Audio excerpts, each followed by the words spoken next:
So we'll be looking at work injuries amongst Routesetters. And the plan for the next few minutes is really to share with you guys the results of a questionnaire that I had sent through the internet. And we'll see a bit more about the profile of Routesetters in terms of their work. And then I pulled out some interesting information about accidental and chronic injuries. And then we'll move on into more like the injury risk factors for Routesetter. So there'll be a bit of time for question as well. I hope everybody can hear me well. Jared, we have okay on that. Excellent. So it all started in 2020. You know, it was during pandemic, had lots of time. I had a few clients of mine which were route setters, and I was curious about that. You know, is there any information out there? And turned out up to this date, besides like two blogs on the internet, there's nothing about route setting injuries. So I've decided to create this survey and I've sent it through most Canadian gyms out there, a couple Facebook groups on route setting, and I was super excited to see that actually 162 route setters did actually completed my survey. So you can see here the distribution. I've got 81 responses from Canada, spread out between 6 provinces. We got 47 folks from the States, spread out between 16 states, and the rest is international responses as far as Australia. So, you know, the question that I asked in the survey, there was a portion on demographics, their age, their experience in years as far as route setting goes. Then the question about their typical work, like how many hours do they set? What's the, like, how many days per week? Do they take breaks? And something about the percentage of their time devoted to forerunning as opposed to other route setting tasks. Then the bulk of the survey was really on acute versus chronic injuries. Acute was defined as like an accident, something in time, a traumatic injuries, as opposed to chronic, something more insidious onset. Then I would, you know, what's their type of injuries, their location, the mechanism behind that, if they had to take time off. And then a question about some preventative measures. Now, I won't go here through the full descriptive statistics. I encourage you, if you're interested into all of that, to click on the link right here on the slides. I'm no statistician, so I didn't do any correlation onto the different questions, but there is a good overview of the answers from my survey. So anyway, let's go a little bit more into that together. First of all, working day profile. I was interested into like how many days per week do they set? Now, route setters in average would set about 2.5 days per week. You can see here the distribution. You know, there are very keen route setters out there who spend like 4 and even 5 days setting per week. So definitely keep that in the back of your head if you're going to treat like a route setter in terms of overload their tissue, right? It would have been nice thinking back about it to ask as well a question on how many extra days do they climb or even train for climbing outside of their work, because that they definitely can add into their workload, right? Or on the tissues. So moving on to more like the duration of their work. In average, it would be like 7 hours. That's pretty much straightforward. And then 30% of their time would be devoted to forerunning. Now, if you're not used to this term, forerunning means really trying out the boulders or the routes you just put up on the wall, right? So the remaining of the time would be spending time to screw in the holes or the volume onto the route, or transportation of all of that. So this graph is a bit busy, but tells you like the duration of the working days. You know, it's pretty standard, 7 or 8 hours. Again, some very keen folks out there who would even spend up to 12 hours, 11 and 12 hours. That's huge.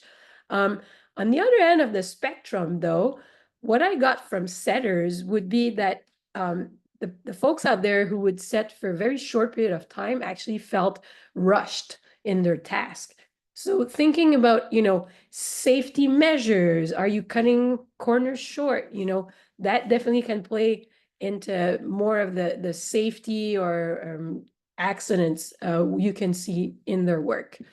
Um, Moving on now to their breaks, in average, you would get one break. The mean is always a weird value, right? 1.3 breaks.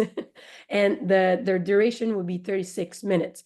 Now, I don't know about the States. I'm pretty sure it's the same as in Canada, but legally, for every 5 working hours, you're entitled to have a 30 minutes break. So this is definitely what you would see in the route setting, except for 20% of Routesetter who would actually only get 15 minutes of break in their route setting days. Lucky folks would even get like an hour and a half. So I'm really curious about, what's going on in their work organization to get as little as 15 minutes break. So that's something to keep in mind with regards to tissue overload, lack of rest when you're dealing with more of those chronic type injuries. Um, so then the question about work injuries. I was personally shocked. 78.5% of route setters had sustained an injury at work. That is huge. I don't know, that this stats kind of shocked me. And as a result of that, 31% of setters had to take time off work, and 37% actually had to adapt the way they work. Um, so now I wanted to know a bit more about the type of injuries. So looking at traumatic injuries, right? I've talked about like this is an accident in time. 61% of route setters reported being injured on that type of injury. And this graph here shows you the distribution of the areas or body location that were actually injured. Um, Again, Hidden figures, very well represented in this distribution. You can see the head, the lower back, ankle, followed closely by shoulder, wrist, foot, and toes. Your typical body distribution. Um, it might not be the thing that you think like happen as far as injuries, right? And in the survey, I really highlighted with the setters the causes of those accidents. So first of all, you would get the setters would get like metal, dust, or wood, or anything else in their eyes that was counted as an accident. Then penetrating objects, the drill bit, the screws that would puncture feet or fingers, ouch, right? Um, Drop tools or holds that would result in injury, like as cuts and bruises. Then you also would get like your own body banged against the hold or the wall, and root setters would get from that like contusion or ecchymosis. Um, Falls from ladder were a big one, a very common mechanism of injury. Ankle sprains, ankle dislocation, ankle and foot fracture. Some folks even got neck whiplash or even concussion from that. Um, then it was reported that heavy or improper lifting, or even like prolonged time spent in the harness, if you, in terms of setting roots on the wall, would cause like low back strain.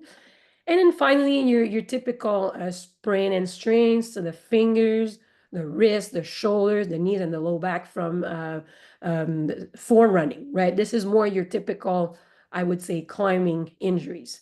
So I mean, in terms of accident, I didn't want to state out there what should or should not be done, because this is really depending on which state, which province you're working in, and even your local gym. But definitely to improve work safety is a big thing. Get adequate training, get your setters to have adequate training, appropriate tools, just having as a cart to move like very big holds and very heavy volume. They're kind of awkward to carry anyways, right? Um, Lucky folks out there in root gyms, they would get even a lift instead of working out of static ropes. And then my goal with that, it was really to have people kind of discuss what's their safety protocol. Are we clearing the space beneath like a worker? And then, simple things, wearing protective eyewear so that you don't get any debris in your eyes, or even like fitted gloves, so that you don't get cuts and bruises from that. Really kind of saves you some working time in the end. So that's the first part. Second part, sorry, would be, as they like to call it in the health and safety agency, the occupational disorders. Well, that was even more prevalent. It was reported in 71% of the setter that responded in my survey. And so this is a bit of a busy graph, so bear with me for a second. So the setters had to click on all the body parts that were kind of injured chronically, right? So 30% of setters reported they had no overuse injury. Well, this is great. Looking at the bottom of this graph here, you see the upper body, like shoulder, elbow, wrist, and fingers, roughly, 30% in all of them. A new data, though, look at how frequent low back chronic injuries are. It was reported in 25% of climbers, of route setters. And this to me is a new information, because if you look at the whole amount of the injury, lower back injuries were actually 14% of the entire injury spectrum were low back injuries. Of course, the whole upper body, as in climbing, is high as well, roughly around that 15 to 18%. Now, let's compare that with this longitudinal study from Luter and colleague, right? Maybe you've seen this study before. They looked at climbers from 1998 to 2018, and you can see here, that trunk or spine or even pelvis injuries, they're really low on the spectrum. We're approximating about 5% of the total injuries, as opposed to in my survey in the 162, we're actually 3 times more than that. All right. So this is definitely something to take into account when dealing with a route setter.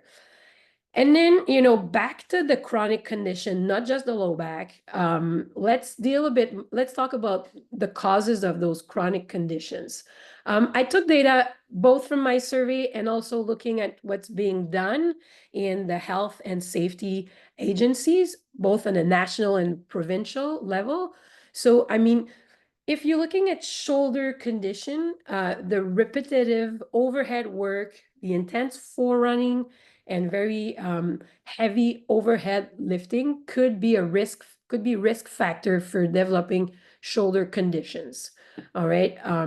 Then you have non-ergonomical use of the impact driver. If you guys don't know what's the impact driver, that's the tool they're actually using to screw in the holes and volumes onto the wall. So awkward use of this tool, sustained prehension, and extreme elbow range of motion could be a risk factor to develop actually elbow conditions. We're talking about epicondylitis and all of this family.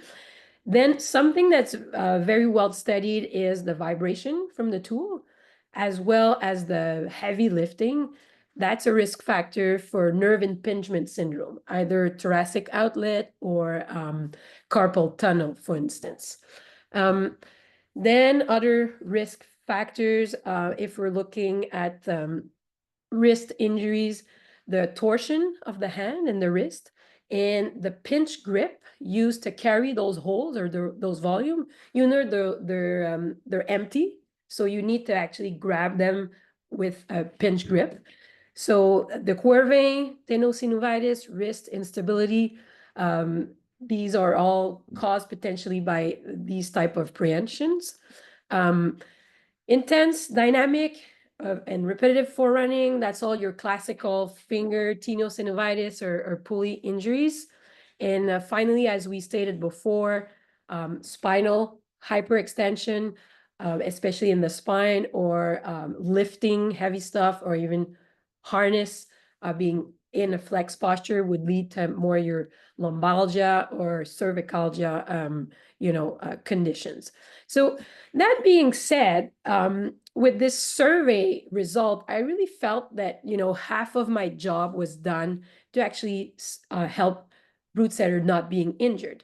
And I found this quote from Peter Ziedelbach. He's a German Routesetter. And this summarizes exactly what we need to change as that. Route setting must be regarded as a profession. Route setter, they're not climber, but they're actually workers. And we will see that there's a lot of similarities with the more manual labor, and in addition to all the climbing injuries. So this is how I went on and check all the national and provincial institute that you see here on your screen. So they're a bit of the second one is, the first one is Canadian, the second two are American agencies, and the last two are provincial, either from Quebec and BC. And this led with the collaboration of big initiative to a really, I think I like this document, a really well put up document that hopefully Jared will share after this presentation. And feel free to read through that, share with your local community. This information is out there and it needs to be spread out. So Big Initiative is actually a nonprofit organization here in Canada whose mission is to bring more women to the route setting world. So I designed this document looking at, what can be done better to prevent injuries in route setters. So with regards to what we know in the manual labor and linking with my knowledge with the route setting, I was able to identify like those 4 risk factors that could predispose to chronic or occupational disorders. So repetition is a big one. The amount of force you need to use actually. These are your classical like mechanical stress or overload. I won't go too much into detail with that. It's really well put up in the document, so I refer you back to this. Static load and extreme posture, that's another one, as well as vibration. And of course, in Routesetter, it's not an individual risk itself. It's more the combination of all those 4 and paired up with the lack of rest. So it brings back the lack of break or the very short break Routesetter would get, or the very prolonged duration of their route setting days, right? That we need to take into account. So just a snapshot of the document, let's say looking at static load and extreme posture. You can see here in the picture on the left, sometimes that I wanted the route setters to think about, maybe not the ideal posture that you see on the left, look at how some joints are really working at a disadvantage. And we really spend some time with Big Initiative to take photos, to submit, like, maybe you should try a more ergonomical position, as you can see here on the right side. Something I want to point out for this group tonight, that really, I believe is a new data, or at least I didn't know about it, was the impact of the vibration from the tool. Now, this is the impact driver. It's really the best suited tool for the task the route setters need to do. It's a very strong tool that helps them to drill in holes or volume onto the wall. The downfall is that this tool comes in with a vibration. Now, vibration is a measure of acceleration. Now, it won't tell you much, right? If I tell you that depending on the model, it has a vibration from 7 meters per second squared to 13.5, but if I tell you though that a jackhammer has a vibration level of 11 to 17, now you can see that some models of impact driver actually have greater vibration than the jackhammer. So the big difference though, the jackhammer, you have 2 hands on the handlebar and it's your entire body that kind of withstand that vibration. As opposed to the impact driver, you only have roughly the muscle of your forearm to sustain that vibration. And vibration, what it does is actually have the muscle working at a greater percentage of their maximal force, because you're going to feel you're going to drop the tool, right? So vibration affects nerve, you lose a bit of sensitivity, and the blood vessels, there's reduced blood flow to those working muscle. So this is why there are actually some safety threshold to any vibration tool. So this is a guideline from the ACGHI. That's a occupational and health and environmental agency that's looking at the advance of prevention in the work. And so let's take, for instance, the Makita Soft Impact, who's very popular as a tool here in Canada for Routesetters, a vibration level of 8 meters per second square. You would need to use this tool for no longer than 2 hours per day. Now, nobody went out there to kind of calculate for every single time a Routesetter is using the tool, like how many seconds or minutes in total they would use it. But this is definitely something to keep in mind. Let's say you need to strip an entire gym for an upcoming competition, or sometimes Routesetter get into the profession by first being the team that strips the walls. This is the only thing they do, right? So that would definitely come into play as with the development of some types of injuries. So we're already at the end of this, guys. So 2 take-home messages for you tonight. First of all, Routesetters, according to my data set, they seems to sustain more injuries to the low back compared to your regular climbing community. They were reported as with 14% of all chronic injuries, and they were reported by 25% of setters. And second thing I deem very interesting to take back home is that the vibration from the tool is an important risk factor. And definitely what I saw in my physio practice is that it has a tendency to complexify those typical musculoskeletal condition because it affects nerve and blood flow. So if this is a topic that interests you, the next slide is very busy, but it contains a lot of resources. You can click on those links. You can go check out the information out there. And if not, if you have some question, well, I'm more than happy to answer that right now. Thank you so much for your time.